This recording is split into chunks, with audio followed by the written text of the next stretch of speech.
Yes, everybody, welcome back to another daily drop brought to you by TarHeelIllustrated.com. I'm THI staff writer Jacob Turner. Join me as he always does. It's our very own publisher, Andrew Jones. And AJ, we're here for a football-related drop, a little historical one, I should say, as well, as we're going to be talking in this one about how close did Mack Brown really have North Carolina to being a national title contender back during that 1996-1997 seasons when obviously Carolina was so good and, right before Mack ended up leaving for Texas late in the 1997 season before the bowl game. So, AJ, fascinating topic here. I think Carolina was really, really, really close, at least as close as they've ever been in recent memory under Mack in those 2 years. Your first game was during that 1996 season up in Charlottesville that you ever covered during your life. So I know you can speak to this very well, but I guess I'll just go ahead and ask you, AJ, in your opinion, how close was North Carolina from competing for and or winning a national title? On the right track. They were close. They didn't have enough to get over the hump, especially when that hump was Florida State at the time, which was the best program in college football in the 90s. They dominated the ACC, but they kicked the crap out of people outside the ACC. So it wasn't just – and quite frankly, right before they joined the league – in 90, the ACC had 3 top 10 teams. Virginia was number 1 for a while that year. Georgia Tech had a share of the national title. Imagine that.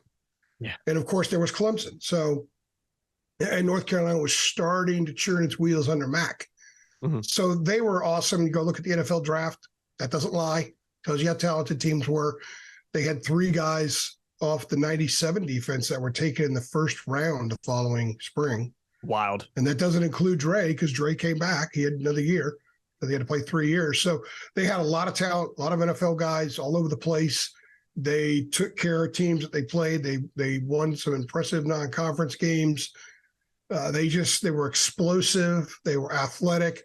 They were becoming one of the prototypes for the way the game was changing at the time with more sideline to sideline defensive players, extremely athletic guys on defense that just sometimes it looked like Carolina had 13, 14 guys on the field on defense in 96 and in 97, but they didn't have enough to get over the hump. I don't think they were deep enough, and maybe they were a notch below at quarterback. Chris Keldorf was really good in 96. He was all ACC. Then it was Keldorf and Oscar Davenport in 97. They were both really good at times, were okay at times. So they had a couple areas where they lacked, but they were very close. I think it's a really neat conversation to have with people. What would North Carolina football have been had the administration there not bungled it and Mack stayed and didn't go to Texas, which he said at the time, if Darrell Royal didn't call him, ask him to go to Texas, and his father held Darrell Royal in incredibly high esteem, then he would have stayed at North Carolina. And I think coming back here shows you what he thinks about the place. But what would North Carolina have been? We don't know, but I can tell you this much. He was learning as he went along. Because if you go back and chart the adjustments and changes that the program made during his 10 years, you could see where he had he's doing it now again, by the way. You could see where everything had been finally figured out. It was just a matter of getting a couple more dudes here, a couple more dudes there, getting that reinforcement and going out there and being a level better, and a level better than number 4 in the country, undefeated, ESPN Game Day, Judgment Day with undefeated Florida State in town for a primetime game. A level better than that is actually being the team standing at the end. So they were close. I think they were heading that direction. And then when he left, the university made a couple of bad decisions and everything tumbled over a cliff. Yeah, it hasn't been the same since. Talk to me. So 96, Carolina finishes 10-2, 6-2 in ACC, number 10 in the rankings and both the coaches in the AP poll. 97, even better, obviously, as we know, number 6 in the AP poll, number 4 in the coaches poll, 11-1, 7-1 in the ACC. I'm looking at teams in front of you. You mentioned the game in Florida State or in Chapel Hill against Florida State. They ended up losing that game. Just couldn't get anything going offensively. Florida State ended up finishing 3rd that year in 97. Michigan ended up as the national champions, Nebraska at 2. How big, I know Florida State was a team Carolina just couldn't get over. And really, based on what you've told me about the 97 game, the highlights I've seen, we're never going to win that game based on how they played that day. They just didn't really have a chance. I mean, they were good at the line of scrimmage. Yeah, it just line of scrimmage was such a gap. How big with Carolina finishing 6th that year, Florida State finished 3rd. How big do you think that gap was? Because Carolina was obviously close, but when you look at the Michigans, the Nebraskas, and the Florida States, do you think the gap was probably wider than maybe some people remember it? Because we even see it in today's college football, AJ. You have these really good, just look at TCU last year. Fantastic year and just get obliterated in the national championship game. Do you think it was still probably a pretty wide gap between maybe the Michigans and the Carolinas of that season? I can't speak to Michigan so much because I'm not as familiar with what Michigan was. You're obviously covering Carolina at the time too, so you weren't covering these teams. I could speak to Florida State, which was the program of the 90s. They had 14 straight years of finishing in the top 4. Mm-hmm. We'll never see that again. Mm-hmm. Bobby Bowden was unbelievable. Just an incredible coach, ran an amazing program, had great assistant coaches. So many of them went on to be head coaches, and they had unbelievable talent. To tell you how good Florida State was and how deep they were back then, it wasn't uncommon for them in a lot of games to run the second team out and take the first snap of a series. And then they come off and the first team would go out. Can't even imagine they used to do that anymore.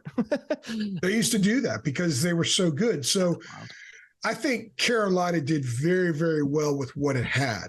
And it had sensational players, but it didn't have the depth Florida State had. Carolina couldn't absorb certain things the way Florida State could. And Florida State just had guys that were across the board a notch better. Now, Florida State had guys across the board that were just a notch better. Now, Florida State would have gladly taken a lot of the Tar Heels and started them, especially on defense. Mm-hmm. But not as many as what they already had. Carolina was really, really good, and they were coming in second at that time to a team that was basically as good as there was in the nation.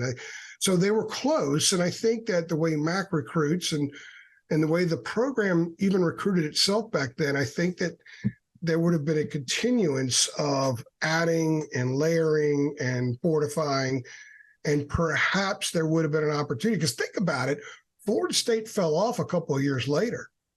There was an opportunity for somebody in the league to become the program. And that's one of the things that used to frustrate the crap out of Clemson fans with Tommy Bowden, is because Florida State starting to weaken and Clemson couldn't take advantage of it. And that's what they thought was going to happen. Miami wasn't in the league just yet. Virginia Tech wasn't in the league just yet. Georgia Tech was really good in spurts. Joe Hamilton was runner-up for the Heisman one year. So had Mack been at Carolina, they would have been the most organized program in the league when Florida State started to tumble some, and they would have been in perfect position to pounce and take over the league. Had they tacked on some ACC titles in 01 and 02 and 03, and Mack at the helm and adding some other superstar players, who knows what could have happened. Mm-hmm. I think the opportunity would have been there for North Carolina to make that push. And then given the fact that Mack went into a Texas situation in which Texas, look at Texas the 18 years before he got there. People think, oh, Texas, the greatest game ever played, President Nixon anointing a national champion when they played in Arkansas, all that kind of stuff. They weren't that great before Mack got there. And they haven't been that great since Mack left, by the way. So I think as we get further into time, with the job he did at Texas should get more appreciation from the Texas people and from college football people. He did an incredible job there, and he built them into a national championship program. Mm-hmm. I think Carolina probably would have gotten there. I really do. So they were close when he left. There was still work to be done. So when Matt came back and said, look, there's unfinished business, there's still work to be done, that's what he means. Mm-hmm. Now, I have no idea if he's going to get it there now. We'll talk about that in a different drop. But I think they were headed in that direction. That was some damn good football. Yeah. It seems like football. Yeah. And by the way, they had a high profile. They went through a period there where Bly almost won the Thorpe Award. And a couple of years after, Peppers did win the Buckus Award and all these other honors. They had some studs. They had so many NFL guys. North Carolina football I'll give you this much. And now the only reason I bring this up is it's trivial, but it shows you that there was some brand action going on. If you remember the show Beverly Hills 90210, there was an episode where one of the characters, David or whatever his name was, he had a Leon Johnson jersey on. Wow. Yeah, it's just, you don't know if you're going to see. He had no connection to the state of North Carolina. I don't know if you're going to see a Carolina football jersey in a TV show like that anymore. I don't think that. Maybe a basketball jersey for sure, but football, no. And I think that speaks to the job that Mack did back then and how close he did have him. And maybe you throw a Drake May on that 97 team, AJ, and we're having a different conversation. It seems like to me it was the offense that was missing. The offensive line. Yeah. If you go back and look at the game in 97 on Judgment Day, the offensive line was just overwhelmed. They were outmatched. Starts of the line of scrimmage, man. I mean, that's why Davenport broke his ankle. Mm-hmm. So, and Kildorf, they couldn't get anything going because the offensive line got destroyed. So they had a good offensive line, but they got destroyed that night. So that, I think, is really where they could have won with Kildorf or Davenport enough. Yeah. It's up front where they lacked, especially on the offensive end. Definitely. That's the difference between some of these elite programs. I mean, I'll never forget being in the Georgia Dome in 2016 when Carolina played there and watching them warm up and just the difference in size between the Georgia O lineman and D lineman and Carolina was like, okay, that Carolina's not there. This is what a big time national program looks like up front. And I'm not even right now with Carolina. I'm not quite sure they're there yet either, but that's where it starts in football. And it hasn't changed in, 26 years. If you don't win it in the trenches, you're not going to be able to compete at the highest level. And it seems like, unfortunately, Carolina just didn't quite have it on the O-line back then, but very, very close nonetheless. Speaking of drops, how do you like the Beverly Hills 90210 drop? Yeah, man. Didn't see that one coming. I mean, I don't know if we've ever had it. I didn't see it coming either until it popped into my head. We've had some references and some comparisons in these drops. They're gone off script a little bit, but I didn't think I'd be hearing that kind of reference today. So kudos to you. I probably hadn't thought about that in 45 years. Pretty wild though to think. Just for the sake of discussion, I watched the show when it first came out. Why not? And then of course I had a girl I was engaged to a while. It didn't work out. Good for her. She won that. She was obsessed with the show, so I had to watch it. She dodged a bullet. I didn't. I did fine. I married up. I outkicked my coverage. As the great Brett Friedlander says, I outkicked my coverage. But I say that all the time. She was obsessed with the show. When it got really bad, I used to have to sit there and watch that crap, and I would make fun of it all the time. She'd get mad. Trust me, AJ, Carly's got a few shows like that too that I just sit there and lose brain cells when she watches it too, and she knows that. I just can't. Hey, teach his own, AJ. Teach his own. I'll just leave it at that. We'll go ahead and get out of here on this one, though, AJ. In summary, Mack had him pretty dang close, and it'll be fascinating to see if he can get him there again, maybe, and if he's still coaching. Because let's not forget, it was his 10th season by the time at Carolina before he had him really competing. 9th and 10th. They were number 10 in 96. They were 6 in the AP, 4 in the coaches poll in 97. Takes time. Maybe we'll see what happens over the next few years. Maybe he'll have Carolina back to a similar spot to that. And again, we'll talk about that in another podcast coming up on our daily drop series. Appreciate y'all watching. Make sure you like, share, subscribe, hit the notification bell as well. See y'all on the next one. Thanks.